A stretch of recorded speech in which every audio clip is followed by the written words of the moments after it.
विश्व हिंदू परिषद आणि बजरंग दलाचे पदाधिकारी यांनी छत्रपती शिवाजी महाराज चौकामध्ये औरंगजेबाची कबर हटवण्यात यावी या मागणीसाठी आंदोलन केलं होतं। आज गणेशपेठ पोलिसांनी कोतवाली पोलीस स्टेशन परिसरात बजरंग दलाचे जिल्हाध्यक्ष अमोल ठाकरे यांच्यासह 7 लोकांना ताब्यात घेतले।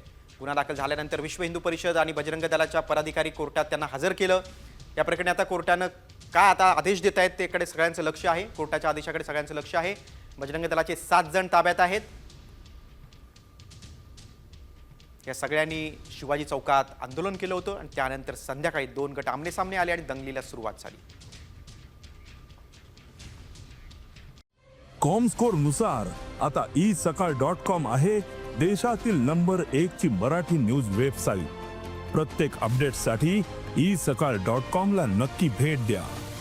विश्व हिंदू परिषद आणि बजरंग दलाचे पदाधिकारी यांनी छत्रपती शिवाजी महाराज चौकामध्ये औरंगजेबाची कबर हटवण्यात यावी या मागणीसाठी आंदोलन केलं होतं। आज गणेशपेठ पोलिसांनी कोतवाली पोलीस स्टेशन परिसरात बजरंग दलाचे जिल्हाध्यक्ष अमोल ठाकरे यांच्यासह 7 लोकांना ताब्यात घेतले। गुन्हा दाखल झाल्यानंतर विश्व हिंदू परिषद आणि बजरंग दलाच्या पदाधिकारी कोर्टात त्यांना हजर केलं। या प्रकरणी आता कोर्टानं काय आदेश देत आहेत त्याकडे सगळ्यांचं लक्ष आहे। कोर्टाच्या आदेशाकडे सगळ्यांचं लक्ष आहे।